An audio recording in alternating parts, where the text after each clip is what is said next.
आखिरी छिट्टी भाई का छाया। अमित और अंजलि के माता पिता का छाया बचपन में ही उनके सिर से उठ गया था। अमित बड़ा था, इसलिए उनकी अपनी पढ़ाई, अपनी ख्वाहिशें, सब कुछ किनारे रखकर बहुत कम उम्र में काम करना शुरू कर दिया ताकि वह अपनी छोटी बहन अंजलि को एक अच्छी जिंदगी दे सके। अंजलि के लिए अमित सिर्फ एक भाई नहीं था, बल्कि उनके माता पिता, मार्गदर्शन और सबसे अच्छे दोस्त, सब कुछ वही था। वक्त गुजरा, अमित की मेहनत रंग लाई और अंजलि पढ़ लिख कर एक बहुत बड़ी कंपनी में ऑफिसर बन गई। जब अंजलि की शादी तय हुई तो अमित की खुशी का ठिकाना नहीं था। उन उनसे उसने अपने जीवन भर की जमा पूंजी अंजलि की शादी में लगा दी ताकि उसे विदा करते समय कोई कमी ना रह जाए।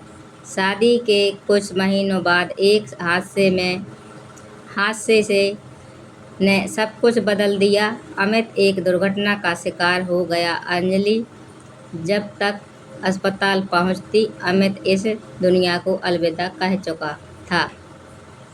अंजलि के पैरों तले जमीन खिसक गई। वह इस सच को स्वीकार ही नहीं कर पा रही थी कि उसका भाई, जो उसकी ढाल था, अब उसके साथ नहीं है। अमित के जाने के बाद जब वह उसके पुराने कमरे में गई तो उसकी मेज के दरवाजे में एक डायरी मिली। उस डायरी के आखिरी पन्ने पर एक चिट्ठी रखी थी जिस पर लिखा था, मेरी प्यारी गुड़िया के लिए। अंजलि ने रोते हुए उस चिट्ठी को खोला। अमित की चित लिखावट उसके सामने थी, मेरी प्यारी गुड़िया, मेरे छोटे बहन, अगर तू यह खत पढ़ रही है तो शायद मैं तेरे पास नहीं हूँ। जिंदगी का कोई भरोसा नहीं है अंजलि, पर मुझे इस बात की तसल्ली है कि मैंने तुझे उस मुकाम पर पहुँचा दिया है जहाँ तू सुरक्षित है। मेरी विदाई के वक्त जब तुम रो रही थी तो मेरा दिल बैठ गया था। तुम तो जान ही ना, तेरे भाई से तेरी आंखों में आंसू नहीं देखते जाते। बचपन में जब तुम डरती थी तो मेरा हाथ पकड़ लेती थी। आज मैं दूर जा रहा हूँ, लेकिन याद रखना कि मेरा आशीर्वाद और मेरा छाया हमेशा तेरे साथ रहेगा। मैंने अपनी पूरी जिंदगी सिर्फ तेरे चेहरे की मुस्कान देखने के लिए जी है और यही मेरी जिंदगी की सबसे बड़ी कमाई थी। अब तुम एक नए घर में है, वहाँ सबको बहुत प्यार देना, सबका ख्याल रखना, पर हाँ, अपना ख्याल रखना मत भूलना। समय पर खाना खाना और कभी भी खुद को अकेला मत समझना। जब भी तुझे मेरी याद आए, अपनी आंखें बंद करना और दिल पर हाथ रखना, तू मुझे अपने पास ही पाएगी।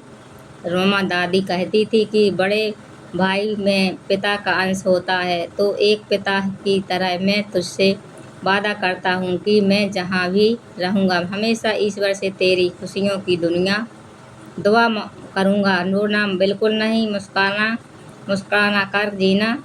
तेरा मुस्कुराया हुआ चेहरा ही मेरे इस सफ़र का सबसे बड़ा सहारा है। हमेशा खुश रहना मेरी गुड़िया, तेरा अमित भैया।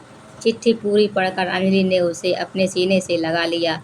कमरे की दीवार पर टके अमित के हंसते हुए चित्र को उसने देखा। उसने अपने आंसू पोंछे और भरी हुई आवाज़ में कहा, भैया, मैं कभी नहीं रोऊंगी।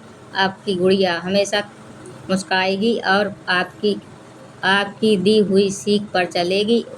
उसे महसूस हुआ कि उसका भाई कहीं गया नहीं है, उसकी हिम्मत बनकर हमेशा उसके साथ खड़ा है।